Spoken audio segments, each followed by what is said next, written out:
You are listening to 95.7 FM WELT, Fort Wayne, radioactive. The opinions and views expressed in the show are those of the hosts and guests only. They do not represent those of FreeThought Fort Wayne, WELT, or any other organization. Welcome to the Hoosier Humanist Hour, where we explore science, religion, culture, ethics, and community from the humanist perspective. Join us as we discuss those topics and more, free from the ideologies of religion and superstition. Good evening, everybody, and thank you for choosing the Hoosier Humanist Hour. The Hoosier Humanist Hour is a show dedicated to discussions about all things humanism, but we'll talk about pretty much anything, so long as we can discuss it from the humanist perspective. My name's Caleb. I'm joined today by V, Chris, and Andrew, our technical advisor. Today's topic is going to be Dennis Prager, actually. He's a well-known apologist. He's a radio show host, author, public speaker. He's a modern Orthodox Jew. He's a proselytizer. He's basically an evangelist for Judaism and its ethics.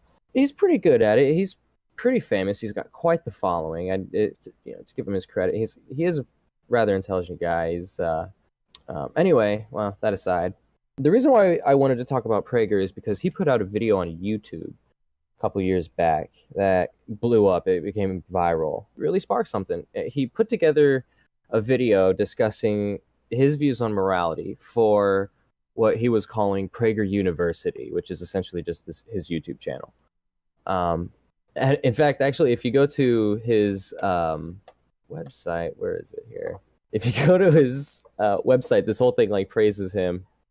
Here, DennisPrager.com. It says in 2011, Dennis co-founded with Alan Estrin Prager University, an institute of higher learning on the internet with a unique difference. Ready for the difference? All the courses are 5 minutes long.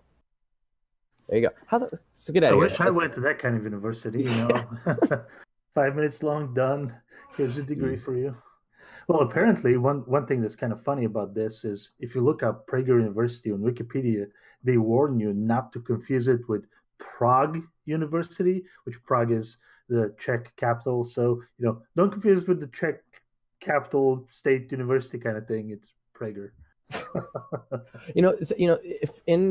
To give it credit, I mean, this YouTube channel is actually pretty big. Let's see here. Let's look for it. PragerU.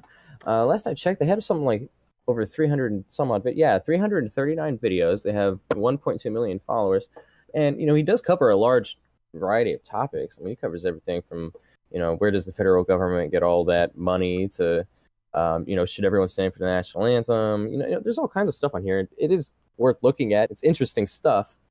I'm not going to say I'm totally opposed to all of his views on absolutely everything, but when it comes to religion and morality, which is what we're going to be discussing today, we have just completely different views. Our worldviews just are incompatible in pretty much every way. He would basically say that absolute morality exists, therefore God exists. I mean, in a nutshell, to really, really condense that down. He kind of validates this, or tries to substantiate this, that is to say, by saying, without a God, good and evil become arbitrary, and there can be no such thing as morality. And that's his argument, essentially. That's the first premise of his argument. So when you watch the video, the first thing that really comes up, if I recall, is him saying, is murder wrong? Is it evil? Well, How do you know? Just throw in there, the title of the video on YouTube, anyways, at least, that we're talking about is, if there is no God, murder isn't wrong. Mm-hmm. And just one other clarification I want to throw in there. If you go on their website, they claim to have over 1 billion views, 1,075 million views for the total of their videos. So they're big. Oh, yeah. Absolutely. I mean, like I said, 1.2 million subscribers.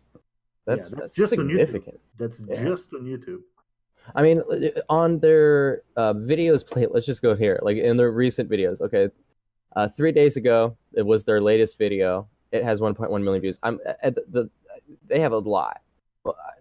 It looks like 585,000 is a really low number for number of views. So these people are making a killing for their nonprofit with this stuff.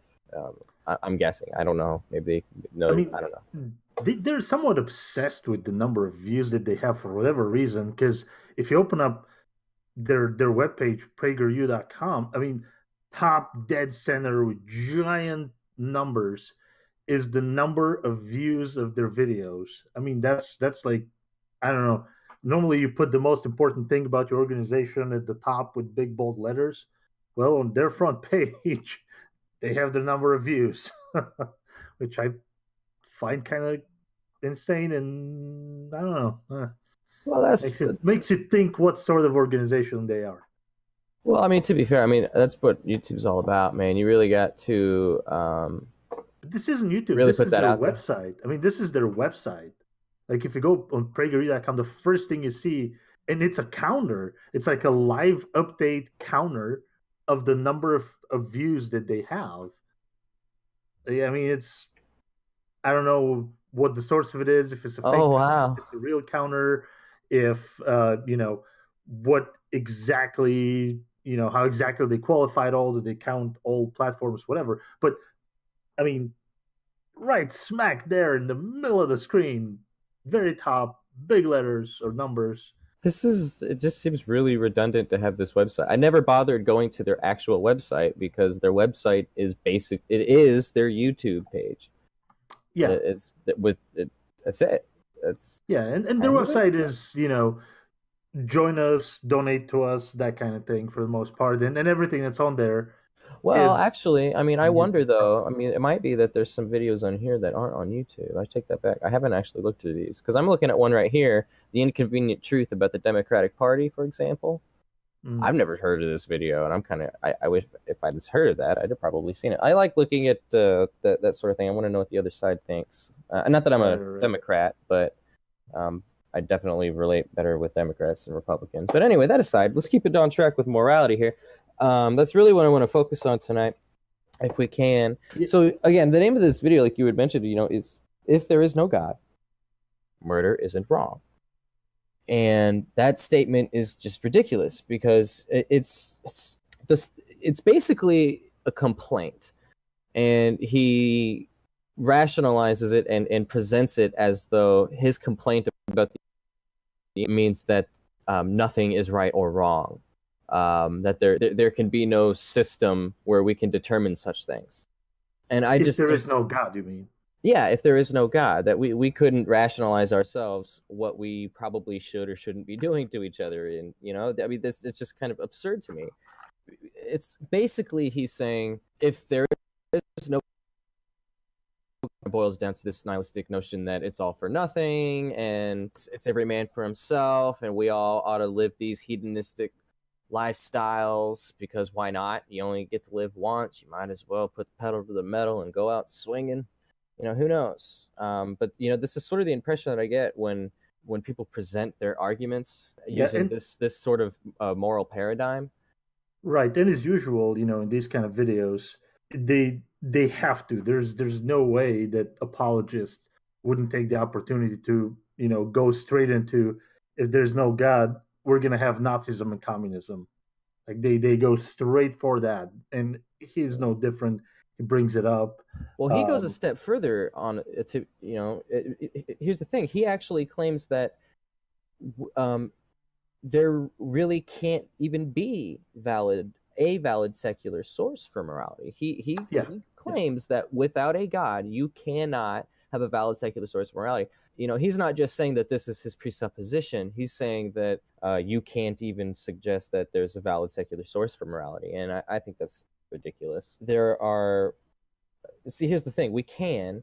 The way just using this sort of language is ridiculous. Is not ideal. Let me put it this way. This language isn't ideal because we really can create or have a valid secular source for morality, but it's better not to muddy the waters with language like good and evil. It'd be much better if we used language like beneficial and harmful. This is language that's much more difficult to wiggle out of if something feels icky, and you can't really think of a good reason. They do a bit of a trick there, They make the videos short, only 5 minutes, so they kind of sort of pretend like they have to use simplistic language and they can't dive too deep into it. But that allows them to slip in some really slippery language, like good and evil, without ever defining, well, what is good, what is evil, how do you know, all this stuff. There's so much slippery language in there. That's just called artistic privilege. Come on. Okay. Yeah. Everyone has to splash their canvas in their own special way. Why not? Ugh. But Sure. again, so he goes on, and he just sort of repeats himself, and he asks the question, is murder wrong? Is it evil? They come across the screen there. I have a caption that I'm looking at right now. Is murder evil? Right. With him sitting next to it. And here's the thing: yes, murder is wrong, but again, saying it's evil doesn't do anything but add a sort of icky, cringy, I don't like it factor. It appeals emotionally, and that's about it. To use that in any sort of argument as to say why we ought or ought not to do a thing. Icky Yeah, I mean, has really nothing to do with it. Evil is just wrong with God added to it. It's not anything different from wrong or really, really wrong and really, really bad, other than just adding God on top of it to make it capital E evil and capital G good, because there's God into it. It's an appeal to our emotion, is what it is. Yeah. This is something that people have been using and abusing since obviously at least the existence of Judaism. I would go so far as to say it's just kind of inherent, I suppose. I mean, people kind of want this sort of structure in their lives, and religion has offered that to them for generations. But anyways, so on the topic of morality, to get back to it, he asks the question, how do you know? But again, this is a very nuanced thing that we could spend a lot of time diving into. I don't really feel the need to right this moment. I kind of want to see how far we can drift from this just for the time being. He goes so far as to suggest that because you can't take a measurement of morality, you can't measure the badness of a murder, right? Is his claim. You can't measure the evilness of a rock falling on your head versus somebody throwing a rock on your head. I mean, there's no real way to measure that objectively using secular sources, secular paradigms. That's his claim, which is just ridiculous and absurd. The fact that nature exists the way that it does, the fact that we are what we are in certain ways demands that we ought or ought not to do certain things. Right? The nature of reality as it stands right now, for example, it's a common example, but you can hand a person a glass of water and a glass of arsenic, and you're going to get two very different results here. Okay, but this isn't because of intention, which is a moral dimension. That's morality or an aspect of it. But the act of handing it over in and of itself, that's not going to decide whether or not this person is going to melt from the inside. That has nothing to do with anything. The objective facts are, if he drinks the glass of arsenic, he's probably going to die. Okay, and if you knew that was going to be the result, then that was an immoral action. All right, it's that simple. And these are objective facts that you can kind of get from A to B with. And here's the crazy thing about science, is that we can tell you exactly how much arsenic you can have in your water before that water becomes deadly.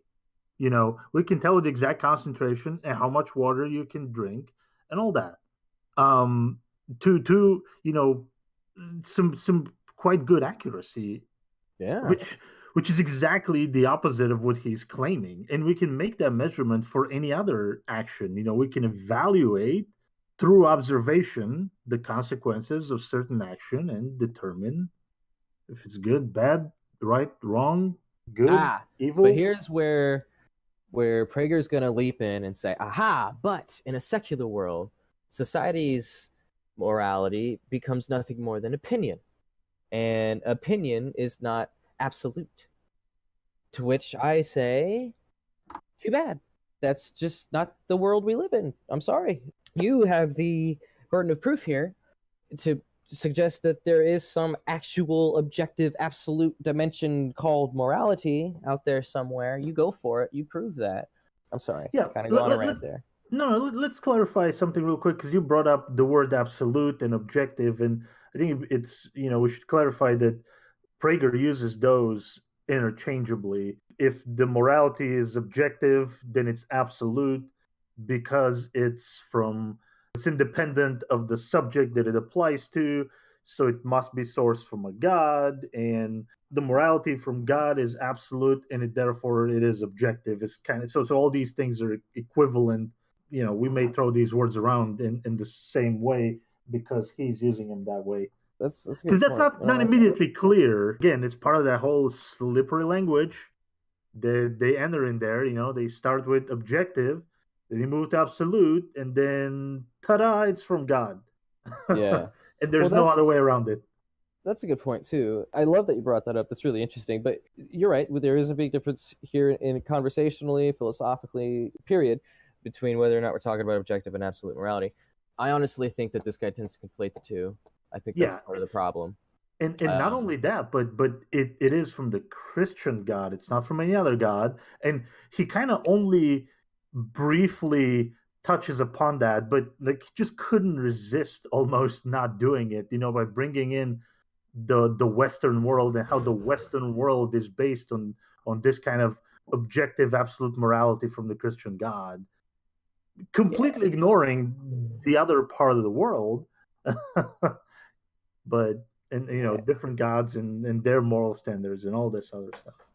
Well, that's a valid point, because one thing that I think is kind of important to bring up is I think that so far as theists are concerned, I don't think that they should be using moral arguments, period. I think that they need to steer clear from this, because even if objective morality existed in some way, that doesn't therefore mean that a god is required in order for objective morality to exist. But I am of the opinion that we don't live in such a universe myself. It's not something that I feel like I have the burden of proof to really worry about here. I'm waiting for someone to prove these things to me. So in that regard, I sort of adhere to a more nihilistic view of morality. I really go about, I'm sorry, I don't want to talk about me right now. Let's go ahead. You touched upon a good subject there. I mean, let's assume his worldview for a second, and that there is a God, and that God tells us what is good. Okay, but is that God telling us what is good because he, she, it, whatever your term is there, simply knows what is good? Or does he tell us good because when he says that something is good, it makes it good? Because it's, in that sense, it's, kind of a, if just because God says that something is good, it's therefore good, then it's just, what he's accusing us is having this subjective morality, and it's just our opinion, but only on a much grander cosmic scale. I mean, it's just God's opinion, right? Or if God simply just knows what's good and informs us of that, but then we can reach that same conclusion through examining the world around us, then the morality is just, it's independent of a divine being. Absolutely, man. What you're describing is the Euthyphro dilemma. I think Plato came up with that kind of dichotomy, dualism, whatever you want to call it. Yeah, no, he brought up that the Euthyphro dilemma. And the Euthyphro dilemma is, in my opinion, the ultimate buzzkill for theologians that believe in some sort of benevolent God. Has-beens. I honestly think that he killed it then and there. I don't think there has been a successful argument against the Euthyphro dilemma. I think that, what's his name? I think William Lane Craig and the Catholics have come ish close to kind of getting around this issue. So there are very, very nuanced differences between the different denominations on the ontology of morality. It's the nature of morality and its source, how it works, and so forth, etc. Prager is an Orthodox Jew, and he's who we're talking about in today's episode. But there are other views, such as the Catholic view, and which, by the way, Prager essentially adheres to, with some very slight differences. In fact, if I go to his page here, here's how Prager defines God. The God of ethical monotheism is the God first revealed to the world in the Hebrew Bible. Through it, we can establish God's 4 primary characteristics. So God is supranatural, God is personal, God is good, and God is holy. So these are his assumptions right here, and from this is how he believes morality emanates from God. not that God decides what morality is, that is to say. So the Euthyphro dilemma asks, is God just not capable of doing anything about it, or does he not care, or is he just not a good God? These people are suggesting that what's going on here is morality emanates from God. All that which is good comes from God. Because of the fact that morality emanates from God, because it's a part of God's nature, God's essence. Well, so in his view, God is a source of morality. So it's kind of like, if I'm understanding what you're trying to say, is not it's out of the two possibilities that I gave earlier, that God knows what's good and he simply informs us. It's more of a God defines what is good. He's like the benevolent dictator that sets up the moral rules and we're all supposed to follow him, kind of thing. Is that Am I getting close there? I suppose what he would say is that we're all born with a certain knowledge of God because we are born in God's image. Okay. Because of that fact, we all have a very basic understanding of morality, what is good and bad, or good and evil, excuse me. In this model, this knowledge is innate with us. This is something that just is part of our being. It is infused into us because we share an essence with God, if you will, in that we are made in his image. Because the morality that exists it emanates from God. God, therefore, cannot perform an immoral action or do something that is considered immoral. But at the same time, immorality can exist because it is not coming from the source from which all morality comes from. It is coming from a creation of the source, if that makes sense. Mm-hmm. And of course, there's that whole idea that, people have, we've separated ourselves from God, we've distanced ourselves, and, so our innate morality has somehow gotten screwed up. Like, I've heard that argument before. And, that goes towards a question that I was going to ask was, how does he propose that, this supreme being communicates morality to us? I mean, if it's through texts, I mean, we know that religious texts have been altered over the years. People have put in stuff, deleted stuff from them. The Bible was put together by a committee from various books and authors. We know that different sects of various religions disagree. Religions disagree between themselves. I mean, Judaism, Christianity, Islam all have the same God, but have vastly different, moral laws and stuff. And they can't all be right. I mean, there's contradictions between all the religions, and that's just, we've only focused on Christianity, but why not bring the Abrahamic religions? But why not bring Hinduism, Buddhism, Jainism, Zoroastrianism, like all these other, all these other religions? Like, how do we distinguish which one is the real one? Because all of our communication is from people. So, we don't really have a reliable source for this objective morality that he claims exists.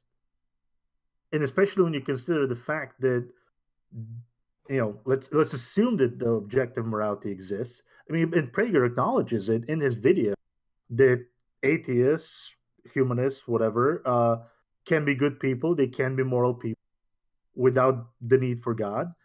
And he also acknowledges that religious people have done bad things, and sometimes in the name of God. I mean, oppression of women, crusades, religious wars, etc. All kinds of killings. So the objective morality hasn't prevented necessarily anyone from doing anything bad, and it's not stopping believers don't believe in your absolute morality to be good. So what good is it, and how is it communicated to us? Yeah. Well, I think now would probably be a good time to really define our terms of morality. At least I think where I stand, one of the reasons why. Well, let me put it this way. I honestly think the best way to have this conversation is to highlight the different types of morality, the different This stuff exists on a continuum. Everybody has their own morality. There are a lot of people who think that they have some sort of shared absolute morality, but I guarantee you, if you go from person to person to person, everybody's going to disagree on something. Okay, there is no absolute morality that we all agree to. Yeah, I mean, go to an evangelical church, they'll tell you that, embryonic stem cell research is the most awful thing ever. Go to some more moderate liberal Christian church, they'll tell you it's totally fine. They disagree on abortion, they disagree on everything, and even in the same denomination. Yeah, and for the same reasons. It's seriously, like, they could take the exact same line and paragraph and come up to two totally different conclusions on these things. So to suggest which, by the way, nobody has up to this point, but believe me, if you have this conversation enough, you'll soon realize that people will suggest that the Bible is absolute truth. So that in and of itself is absurd. How could you possibly come to these many different conclusions from the same source if this was... Not only that, but what if we come up with a morality that's better than God's? Which we have. Which we have on slavery. We have abolished slavery. Thank you. Exactly. That didn't take long. God in the Bible says, slaves obey your master. He didn't say, masters release your slaves. So we're obviously capable, through secular means, to actually come up with a better morality. Well, I don't think you can come up with any other means of morality. I mean, because of the fact that, in my mind, in my opinion, and we can discuss this later if we need to for time, but I just don't think that there is any sort of morality. The idea that it exists as some some absolute sense, I think that notion is kind of ridiculous.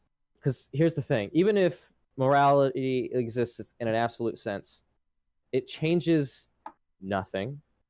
It does nothing to the state of the universe, if it does exist. And even if it does exist, it's completely unfalsifiable. Well, I feel I need to go about my life assuming that we just need to come up with a way to agree on what's right and wrong. Okay, and the way that I do that is by trying to create a system of ethics wherein I don't know who I am going to be within any given system. Okay, so let's say I wanted to create a constitution for a country. This is, by the way, what's known as the veil of ignorance. It's a relatively common term. So if you don't know anything about that, I highly recommend just Google the term veil of. It's a scenario. It's a scenario where you are trying to set up the rules for the world. Exactly, and I think that really the only way, to make a fair system, at least the most fair system that we can, is by utilizing this method or something extremely similar. And anything else is just contrived, and it's going to benefit somebody far more than somebody else in some way. And to that, Prager would say that the only reason why you would do it that way is because God has, put some morality inside of you, and you're just using what God gave you without even knowing it. Yeah, I mean, yeah, they make that. I mean, that's so annoying, man. Because there are people like Cy Tenberg Kate who will come up to your face and call you a liar. Yeah, liar to your face. He will say that you are lying to yourself, you are lying to your family, you are lying to everybody if you say you do not believe in God. And therefore, when you say that you don't believe in morality, you're lying. Because these people just presuppose that we know that a God exists, that we know it deep down, that we have this, and that what you're suggesting is basically the same freaking thing. I just know it deep down. I can feel it in my knees. And when it rains, whatever, bro. That's more than likely just arthritis. I'm sorry to tell you. No, you're absolutely right. If I can interrupt real quick.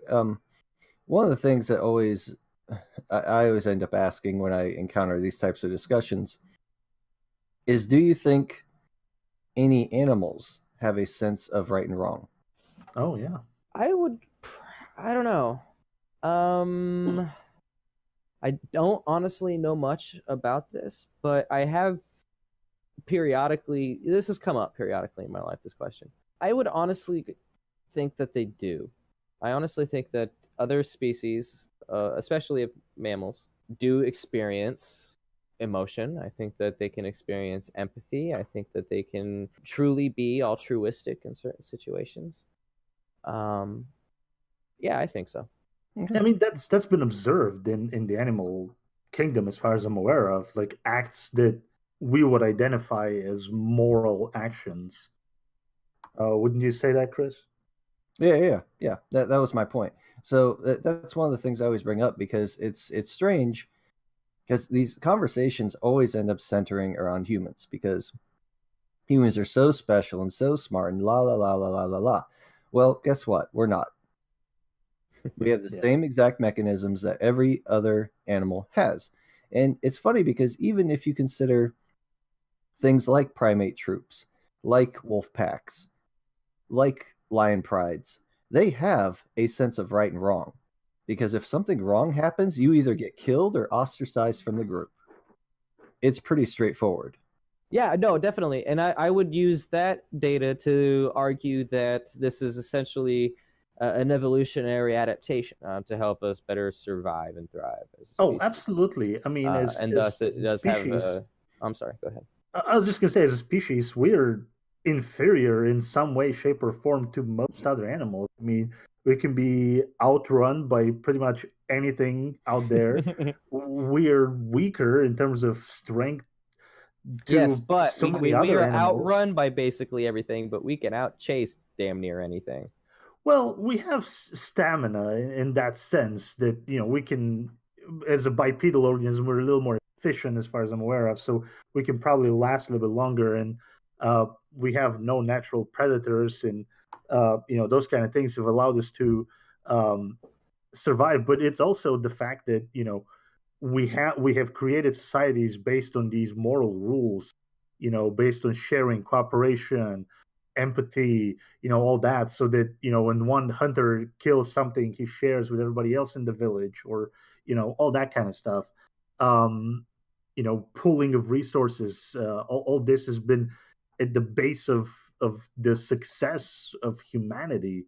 Without it, we would never be this numerous and this smart and all that. I mean, technology, science, everything around you has been developed through cooperation. Your TV was probably designed by engineers in 3 different countries.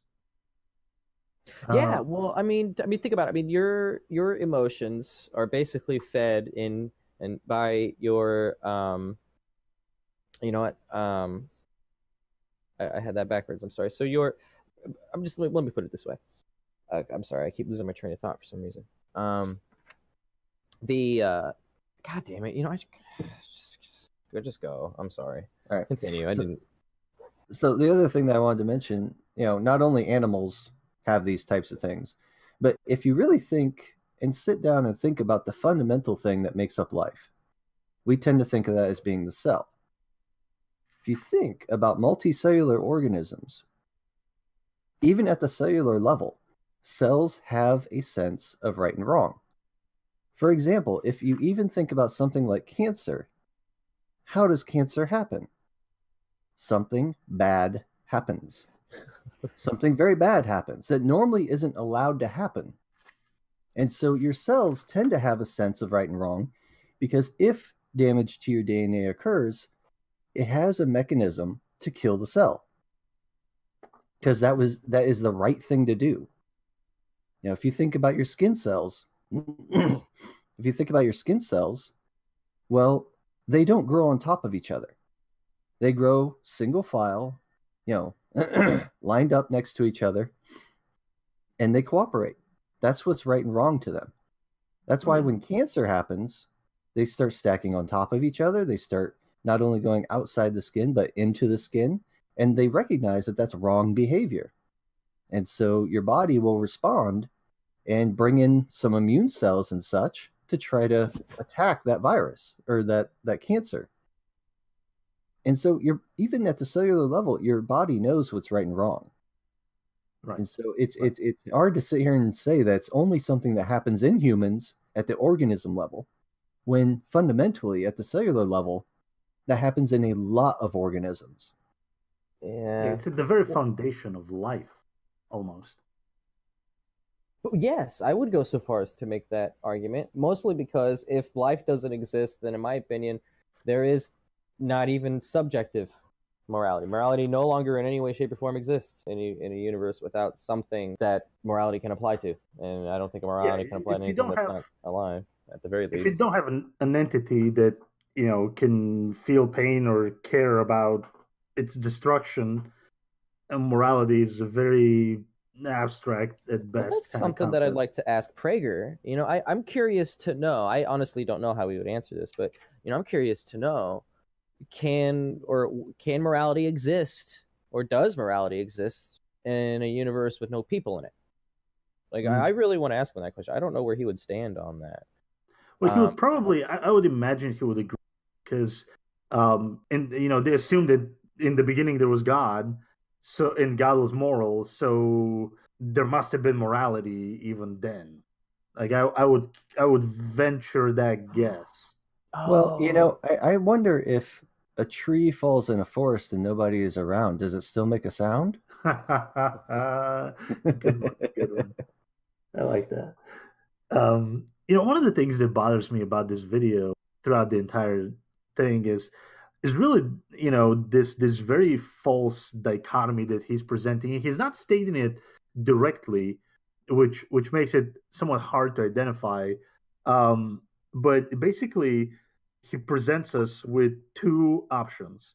We either have absolute objective morality from God, or disaster happens, communism, Nazism, destruction, random killing on the street, raping of women is going to be common, and we're just going to do whatever we want because we're going to decide what's right for us, and that's going to be good enough, and we're just going to go ahead and do that. And that's, it happens very often.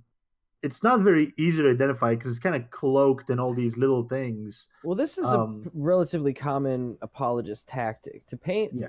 the atheist universe as a world of hedonism and immorality where everybody's living for themselves and nothing else. Nothing else matters but themselves. And Yeah, this is the sort of world that they envision would exist if their God didn't exist. And it's just not the case. I'm Yeah, sorry. it isn't. It isn't. Penn Uh, brought up, said it very nicely in the talk. He's like, you know what?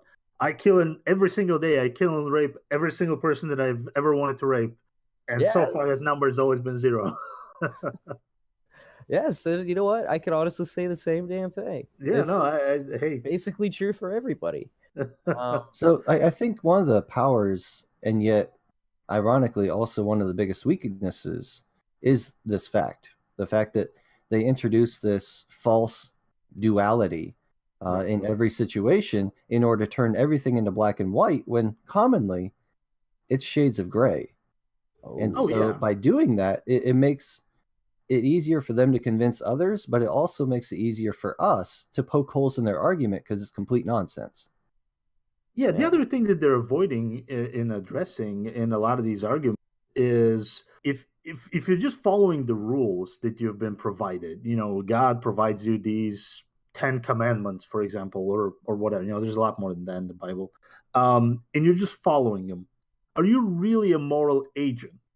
Are you exercising morality, or are you just a soldier in the battlefield following orders? Like, to me, if you're just following orders, you're not exercising morality. You're being amoral. You know, like, you have to be an agent that evaluates your actions, in my opinion, in order to be called moral. Well, I follow the orders of the Ten Commandments. Doesn't that make me moral? Mm-mm. Well, No. Mm-mm. first of all, we got to talk about those 10 Commandments and how you have a problem with a few of them. And that's the other thing, for example, the 10 Commandments, they're very absolute. Oh, honor your father and your mother. Well, we just saw in the news that father and mother that kept their children, tied to their beds or whatever in cages, and fed them once a day and let them shower twice a year. We should honor these people? No, neither should the kids. They tell us that murder is wrong, but we're okay if you murder someone in self-defense. We have capital punishment in this country. Also, in a just war, quote unquote, just war, assuming that such thing exists, it's okay to murder someone. So it's not really as absolute as they really want us to believe. He talks about moral relativism and fusion in this video. Like, both of these terms are being brought up, but he fails to acknowledge that he applies moral relativism just as much. And moral confusion exists Well, it's like you had between mentioned different earlier. I religions. mean, even if ultimately, his God is the arbiter of morality, it's still subjective. It's just God's morality. The old argument being, if God wanted to make rape okay, rape would be okay. That's to me, that's ultimately what it kind of boils down to, so far as this version of God. Well, my thing with that is that rape is justified in the Bible. That's what's crazy. It's like, Yeah. he does justify rape so long as you marry her afterwards. It's questionable as to whether or not God himself actually raped some women. He said at one point, I lifted up their skirt and something to... I'm going to Google that. Well, I mean, it's there's just a like lot more Zeus. famous it's example. just ridiculous. There's a lot more famous example. I mean, it's not like he asked Mary for permission. I mean, again, another thing that's been happening recently in our society, people have been very much on edge about, abuse of women and sexual harassment, and, God forbid you touch a woman without her approval, and all that. And of course, we mostly agree with that, but that's not exactly the rules that God followed when he impregnated Mary. He didn't go and ask her, "Hey, Mary, I'd like to ask you something, and it's kind of a big deal. It'll screw up your life, and it'll do this and that, but could I impregnate you?" He didn't ask that question. Well, once again, I feel like He didn't present her with a contract that she had to sign at the bottom or anything like that. I just feel like that's such a tool that's been used so often in religion. Even just thinking back to Zeus and how often he impregnated women. I mean, it's the same exact thing. How can you not see that? I don't know. I mean, the fact of the matter is, religion has oppressed women. Like, pretty much all religions have oppressed women for a very long time. They've been considered second-class citizen. So it was almost natural that nobody even gave it a second thought. I mean, women are just second class. Well, she should have just thought harder about aborting the unwanted fetus. Oh my goodness. I've been asking a question lately. It's just a silly question, but sometimes I get an eyebrow raised for it. If Mary was married to Joseph when God impregnated her, wouldn't that make God an adulterer? Honestly, I mean, yeah, there's a lot of problems with that another man's story. wife and not have that be adultery. Can you Well, explain that? no, God doesn't follow his own commandments. We've already shown Oh, this. of course. Yeah. He exterminated all people at one point in time, except for Noah and his family. He's commanded the destruction of, many tribes. He used the Jews as a tool, but okay, does it really matter what tool you use? It's classic do as I say, not as I do. Yeah, he's given people special powers like Moses, or I think it was Moses, to part the waters, or I think it was still Moses, but he, like, in that battle he held his hands up, and as long as he did, like, his people were winning, and then his people were losing. So, like, he doesn't follow his own rules. That's definitely one of the biggest contributors to my deconversion, was just the sheer inconsistency of the Christian God. I think if a lot of people really sit down and look at it, and you don't even really have to do all the hard work. I promise you, most of the heavy lifting has been done for you. If you just start looking for opinions that might try to contradict what you think is true, those are the voices that you should be looking for pretty much everything in your life. If you think that something is true, you should try to find the people who are the loudest and who are allegedly the most reliable sources of the opinion of the other side, and see what they have to say on this, on whatever it is. One of the things that I wanted to bring up is the fact that the secular morality is so often ignored in the fact that if you look at secular countries, there's actually a lot less crime. I mean, you go to Japan, which is, very few people are Christian there. So, they're not following the objective morality that Prager is, subscribing to. So whether they're theist, atheist, Buddhist, whatever, it doesn't really matter. But, it's to the point where police officers in Japan, they run out of things to do. Like they run out of things to do, and then they go and like help old ladies cross the street because they have nothing better to do in some cases. In our country, the atheist population is absolutely underrepresented in prison. It's a fraction of a percent that are atheists in prison. Um, you know, where in the general population, 5-10%, maybe more. Yeah, and honestly, to be fair, Prager wouldn't suggest that you need to be religious in order to be a good person. In fact, if you guys remember those four characteristics of God, that he's supernatural, personal, good, and holy. Right. If you look on his webpage here, he actually at one point does say, let's see if I can find this quote here. Yeah, even in this video, I think he acknowledges what you're about to say. Yeah, dropping any one of the first three attributes invalidates ethical monotheism. In other words, he's saying that you need the first three in order to validate ethical monotheism. But his fourth presupposition in his own argument here, he's admitting is kind of superfluous. You don't really need it. He says it's possible, though difficult, to ignore holiness and still lead an ethical life. That's his quote there. He's saying it's possible, and I'm right there with you though. That's the best this is the best that he can offer to counter that, is to say, even though it's part of my premise, it's not super duper important. Well, how freaking convenient, sir. I'm sorry. Yeah. When you're going to present an argument like this, and these are what the characteristics of your God are. This is part of your whole moral worldview. This is the paradigm for all of this stuff. And then you go on to say that this is absolute. This is true for everybody in all situations at all times. And then say, well, there's it might be absolute, but it doesn't really make a difference in the real world. Yeah. Yeah. Well, and you're right, man. Like I mentioned earlier, even if absolute morality does exist, it obviously doesn't do anything. Right. He acknowledges it in this video that Christians have done good and bad in the name of God, and non-believers have done good and bad. So it's kind of useless almost. But there's another thing, in those characteristics that you mentioned there. I mean, those things are just assumptions.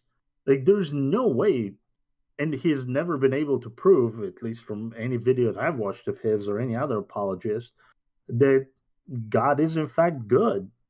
I mean, that's just an assumption that they make. It's a definition. We define God to be good because we want it to be that way, and that's the only way that it can be.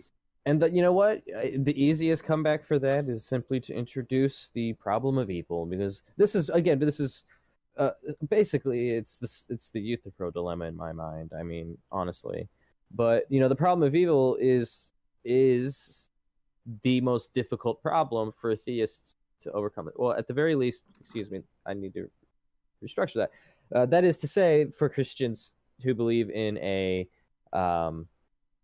benevolent God. If you believe in a benevolent God, I'm sorry, you live in a world that contradicts your worldview. In my humble opinion, okay. If God is all good, the world should not exist. It was one of the founders of the U.S. I don't remember which one it was, whether it was like Thomas Paine or Jefferson or one of those guys.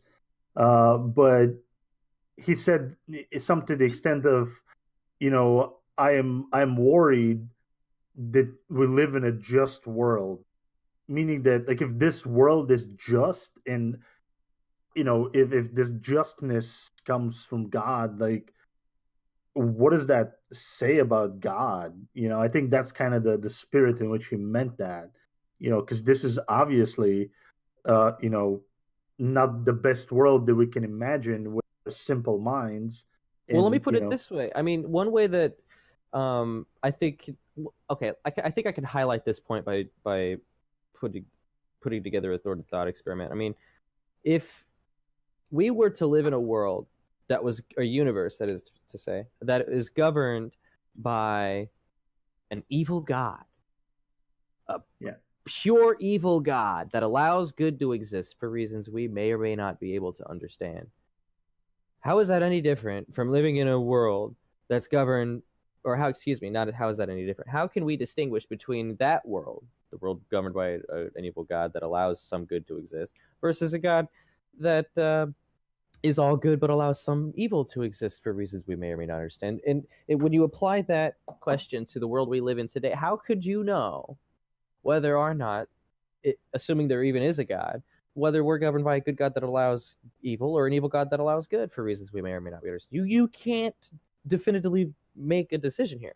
Well, hold on. I will say that from a Dungeons and Dragons perspective, you can differentiate those two. Okay, so you have the chaotic good God, which is inherently good, but he's pretty chaotic. And then you have the lawful evil God, which is evil, but he does some things that are, along the lines of law abiding. It's interesting. Yeah, it's just a matter of how much of an interventionalist this God is. The less interventionalist this God is, the less you can possibly ever know the difference. Yeah. So this stuff exists on a spectrum. Yeah, especially so there are no absolutes. Yeah, especially when we have the supposed free will. I mean, all bets are off at that point in time. Yeah, and that's going to come up a lot.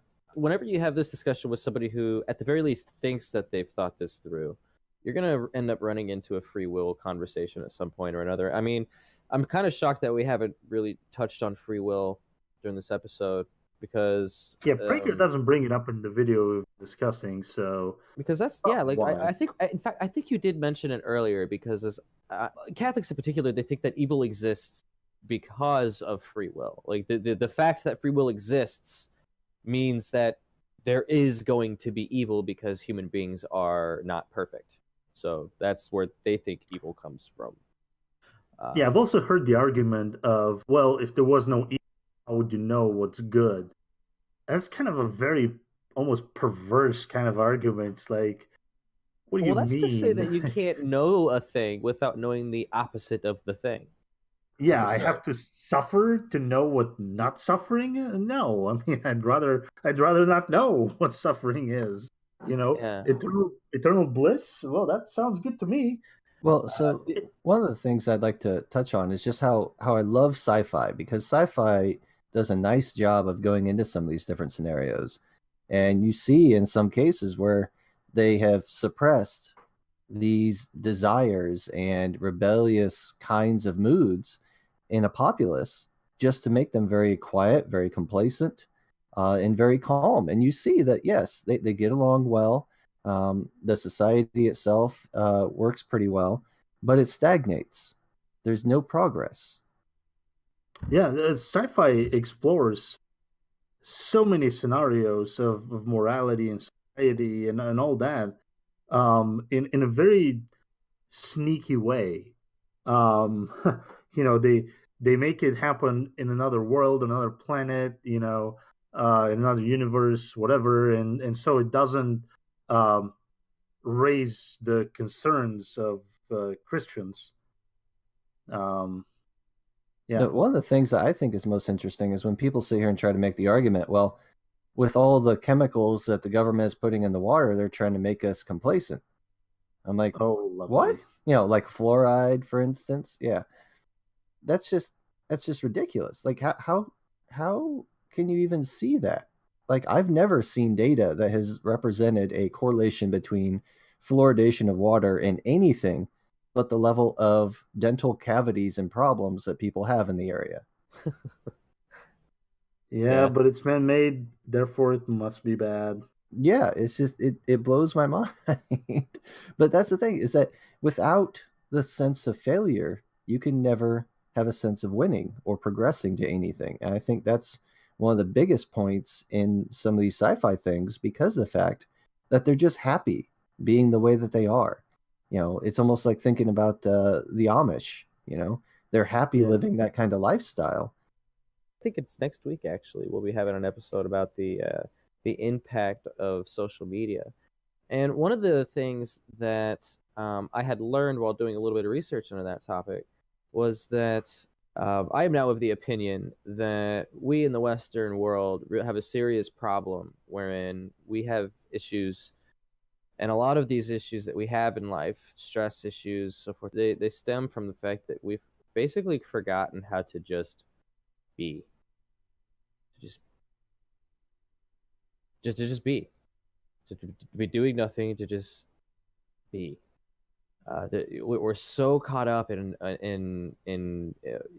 constant Keeping up with the Joneses is what you're looking for, I believe. yeah, keeping up with the Joneses. We want to know how how our friends are doing. We got to check our Facebooks. We got to go to work. We got to worry about bills. This, that, and the other, blah, blah, blah. The way that we have culminated as a species and landed in this postmodern world where even the way that we communicate with each other has fundamentally changed, especially in the last 20 years.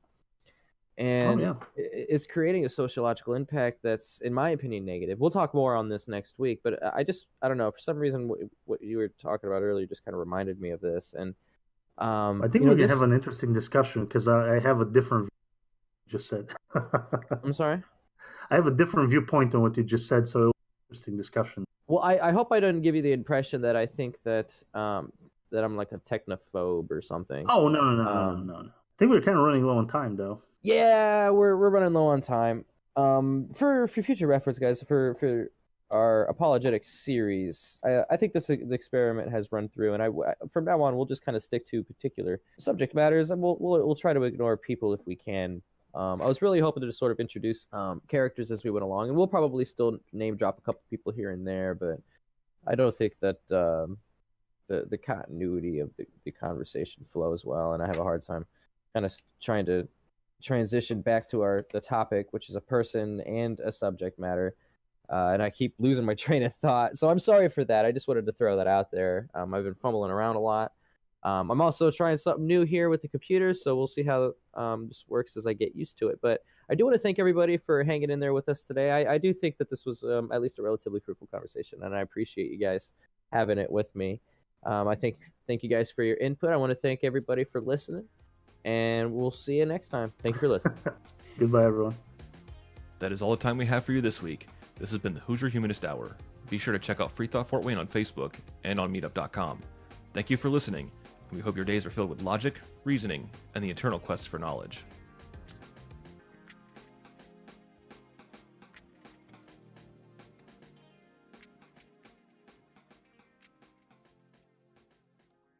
Person